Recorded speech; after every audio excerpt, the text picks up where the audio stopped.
Today in Cannabis News, the Amazon Corporation announces public support for U.S. federal cannabis legalization and the end of cannabis screenings for employees. The California State Senate approves a bill to legalize the possession of many psychedelics, and the Nevada State Senate approves a bill to legalize the construction of public cannabis consumption lounges.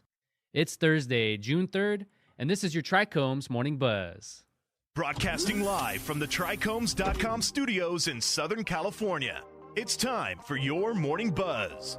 We bring you late-breaking news that keeps you up to date with what's happening in the cannabis industry.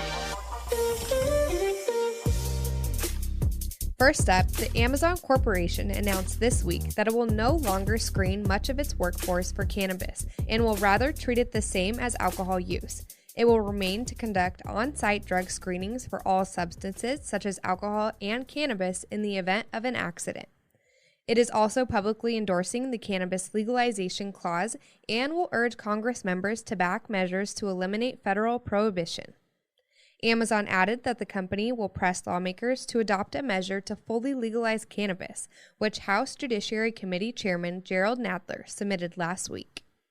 In the past, like many employers, we've disqualified people from working at Amazon if they tested positive for marijuana use, announced Amazon in a post on its company website. However, given where state laws are moving across the U.S., we've changed course.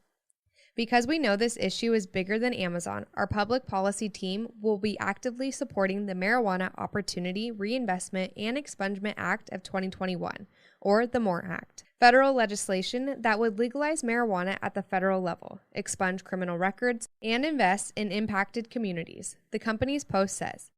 We hope that other employers will join us and that policymakers will act swiftly to pass this law. Next up, the California State Senate passed a measure this week that would legally allow the possession of psychedelics statewide. The bill, spearheaded by Senator Scott Wiener, advanced with a 21-16 vote in the Senate chamber after clearing 3 committees.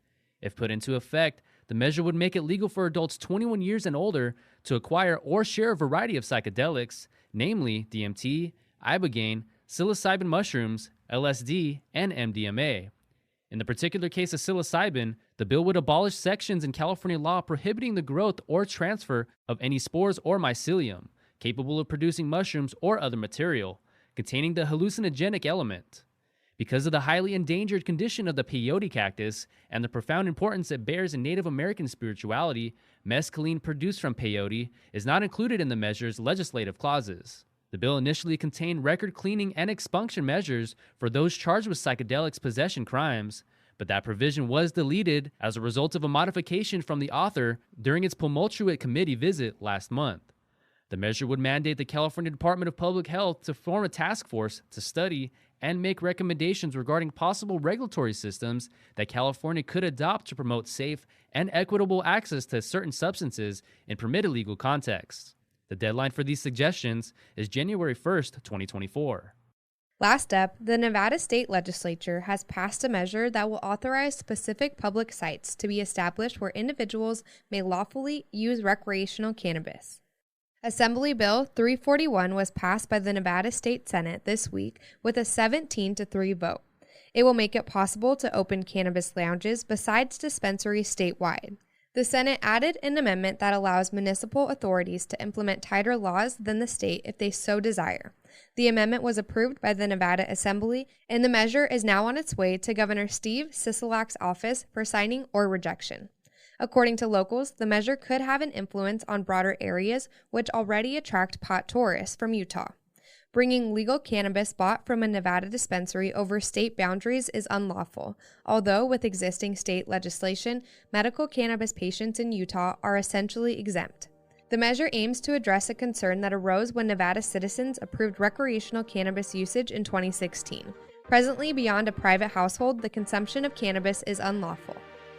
And that was today's Buzz. Thanks for listening. For more cannabis news and insights from industry professionals and a place to discuss these stories and others, visit TRICHOMES.com. And be sure to catch up with all of our other cannabis industry-related podcasts like Hash It Out, Careers in Cannabis, or the International Cannabis Conversation wherever you get your podcasts. For TRICHOMES.com, I'm Devin Leal. And I'm David Fortin. Catch you next time.